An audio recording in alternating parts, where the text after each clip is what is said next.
Hey, Dr. Harada here. Great to have you back. So, we have been discussing a tremendous amount regarding E equals MC squared and the energies, how they come into matter, and the law of attraction, the law of abundance, things of this nature, how emotions are energies.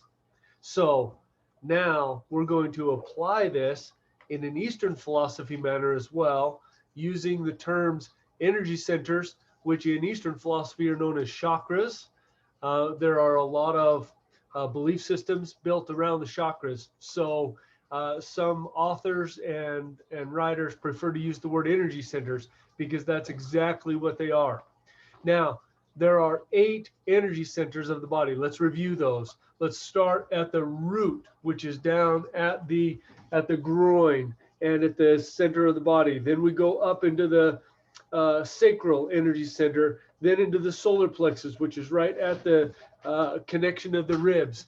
Then we're into the heart, center of the chest. Then the throat, third eye, and crown. And then some authors mention a chakra that is 12 to 18 inches above the head called the Ka chakra. That's 8 altogether. In the physical body, it's an interesting note that 3 chakras are above the heart, the throat, third eye, and crown, and 3 chakras are below the heart, which are the solar plexus, sacral, and root chakras. The root chakras are very based and grounded in energy, in frequency, in information. Anytime we talk about energy, it also converts to frequency. It also converts to information. That information, for instance, in the root chakra being at the groin and at the lower abdomen and in the pelvis area, that energy is related directly with our sexual energy, our creation energies, and it's the foundation, and they call it root because it truly is the root, as in the root is where from which everything stems and comes from in the plant or in any vegetation. So before you see any other growth popping up and sprouting up above ground, it's the root system that's being developed. It's the root system that gathers all the nutrients in order for it to come up through into the plant, tree, whatever vegetation it is. The root for us works in the same way. It's the very creation center of our body. Very interesting. Spiritually first, physically second. That also means that spiritually in the energy, it's our creation. Physically, it is mirrored as reproduction and procreation in our physical systems. So here's a little chart of those chakras as well, and the energy centers starting. And it's interesting note that each of those are noted as the pituitary gland and the pineal gland, which is the pituitary plexus up here at the crown, the pineal plexus, third eye, the thyroid plexus at the throat. We have the heart plexus. Now, anatomically, this is very interesting, connecting Eastern philosophy and Western philosophy and science. Eastern philosophy and acupuncture has always known about these chakras and energy centers, and it's used in martial arts, Tai Chi, Qigong, all forms of the martial arts and these Eastern arts and sciences. Now, coming into the Western, it's interesting to note now with all of the Western books and the neuroanatomy and all the anatomical charts that each one of these chakras is also related with a nerve system plexus. So a plexus, meaning it is a starting point from which the nerves then radiate out and literally go to, for instance, in the heart, the plexus of nerves that comes from the mid-back. Excuse me. That plexus of nerves is a system of nerves that specifically focus on the heart and the lungs, the skin, the bones, the intercostal and the ribs, the whole chest area. Now that plexus of nerves is related to the heart chakra. At the solar plexus, the liver, the gallbladder, the stomach, the small intestine, and other organs and tissues that are in below the heart and above the belly button, that kind of center of the solar plexus region. There's a plexus of nerves there that go into each of these organs and tissues. Well, they're programmed, they're conditioned, they're trained, they carry certain and specific informations for those tissues, for those organs and areas. That's a very interesting note there. Now, as we move forward, it's interesting to note also that these energies and frequencies, as we talked about the emotional energies and emotional frequencies, here's a chart that shows the emotional, they're lower in wavelength and higher in wavelength as you go up through the energy set, through the energy centers toward the top of the body. Another very interesting note, the lower frequencies tend to the lower frequencies. That's why so many people in our society today have gut issues.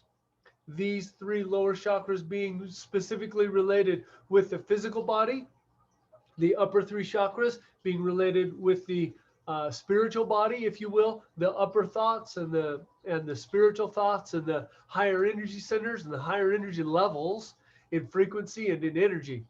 So our body has been arranged and organized so incredibly that, to me, obviously, this is not something that happened by accident, but there's a tremendous amount of organization and order in the way that this is designed and in the way that the Eastern philosophy thinks about it and understands it, and coming into the Western philosophy. There's so many amazing correlations with that.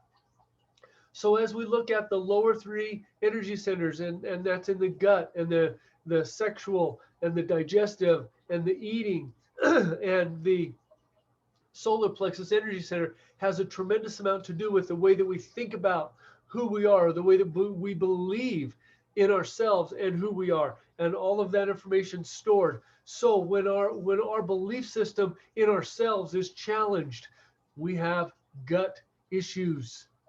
When we carry resentment, it's very well known in Eastern philosophy that anger is liver, bitterness is gallbladder. Relating this to scripture, if you will, and scriptural text, if I may go there for just a moment, scriptural is the gall of bitterness, and it's mentioned many times in the Bible and in Christianity. That's not just the only correlation, that is just another correlation. So I find it interesting that as we look at all of this truth, it goes through all ages of time, through all societies and communities. It's not confined to just one continent or one area of this planet. It is permeating the entire earth, and all of this information correlates together. It's incredible to me how it all fits, and we just need to put the puzzle pieces together so that we can understand it, tie into it, and live a higher life in ourselves and in our beliefs, in our elevated energies, in our emotions, mental thoughts, all of these things. So that's another very interesting component to the energy centers. So how energy gets stuck. It's interesting that on this chart here, and energies and emotional energies, as I look at the solar plexus energy center, it's interesting that is competition, control, impatience, ego, self-aggrandizement. Those are the emotions listed here, the mental and emotional conditions. The sacral energy center, guilt, shame, pain, unworthiness, lack, and victimization. That's in the sacral energy center at the belly button, or just below the belly button.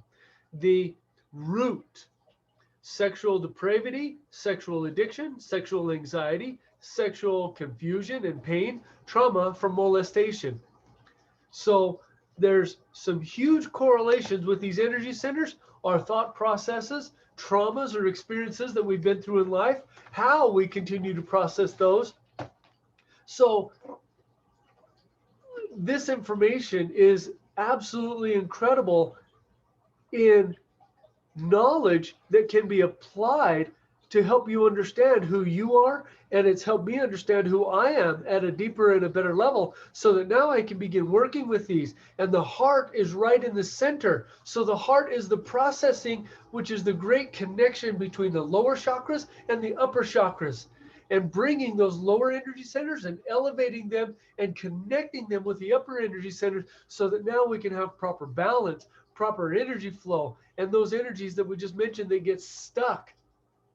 That's why we are seeing so many gut challenges in our society today. It's not just the food, it's not just the chemistry. Those are contributing factors, but those are physical factors. Again, spiritual first, physical second. So we are going through this as a spiritual being, and it's manifesting physically in our society and in many individuals. And it's an evolution in our society, in our world, in our cultures.